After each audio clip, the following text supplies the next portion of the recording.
Hi friends, இங்கே பாருங்கள், நம்ம தோட்டத்துலேருந்து பறித்த பூக்கள். ப்ளூ பெல், ஒயிட் பெல், இங்கே பாருங்கள், button rose, Kashmir rose.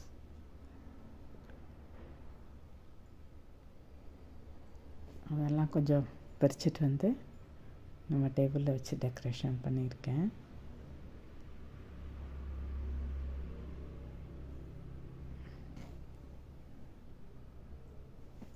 Okay friends, thanks for வாட்சிங். நல்லா இருக்கான்னு சொல்லுங்கள்.